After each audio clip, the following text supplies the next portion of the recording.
manned by human beings. If we automate an equipment, it now becomes more efficient. We also do appreciate that a number of our mills are pretty old, and particularly the government-owned mills. And hence the reason why we are looking at privatization as one way of addressing the whole issue of modernizing some of these old factories. Because any strategic investor who comes in, one of the conditionalities will be that he must or she must come in with monies that would enable that person not only buy the shares, but also to put in money to modernize the facilities. Over the years, we've talked about a deficit of 200,000 tons of sugar, but factories keep on coming, and they keep on getting established, and therefore we should have built the capacity to export. If we optimize production with the existing factories and even with the ones coming, we are able to export sugar. And of course, we can only do that if we also improve our efficiencies, and therefore we are able to compete in terms of pricing. But the potential is high for sugar export from Kenya. There was also the problem of sugarcane would be ready for harvesting, and the factory couldn't cope. So there was cane 4 years old in the fields. And against that, the other side of the coin, you have these private factories that we've got now. We've got Kibos, where we're now sending our cane. We've got West Kenya.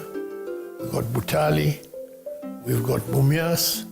Mumias has been mismanaged, and so on.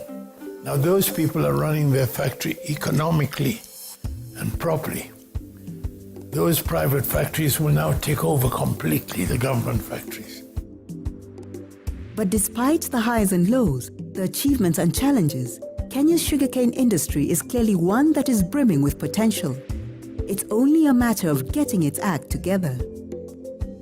Competitiveness with other countries is something that all the experts we interviewed agreed that Kenya can achieve. If you compare this soil here, if you see, it's a virgin soil. The land is not cultivated not more than maximum of 5 years. But in India, if you see the land, it's cultivated more than 50 years, 60 years. And if you come to Vietnam, where I work, it is a completely swamp area. So that also, they are growing for more than 20 years. And if you come to Cambodia, Cambodia is like this virgin soil. They are also having like this black cotton soil. So there we can say the same type of soil, but they are not growing much more sugarcane because there is no more investor in that country. Nowadays they are coming, they are developing. But here if you compare that one, this soil, I feel it's a more good soil. The organic matter in this soil is very high. There are many markets who would like our product because they know our product is good. And that is also something we are working on. There are markets in Central Africa, in South Sudan. There are markets there. And we are actually looking at those markets at the moment. Cane quality comes down to various factors, the variety, the delay from harvest to crush, and obviously your extraction process in the factory itself. Certainly we would say that it's very much on a par with other areas that I've been. The biggest factor here being that we can go to 18 to 24 months, so we rely on natural maturity of the crop, whereas in other parts of the world we have a much younger crop of 12 months and we have to use chemical intervention to ripen the cane. So there are a lot of benefits in terms of cane production here in terms of quality and extraction. As long as we can make sure that our management is at the right level in terms of agronomy as well as obviously on the milling side, we can compete with the best in the world. Our cane is some of the best in the world, not only in Kenya, but we grow cane here, which is better than Mauritius, which is better than Brazil, which is better than all the big cane growing countries, Australia, and so on. It can be done. But they've got to put the right people to do it.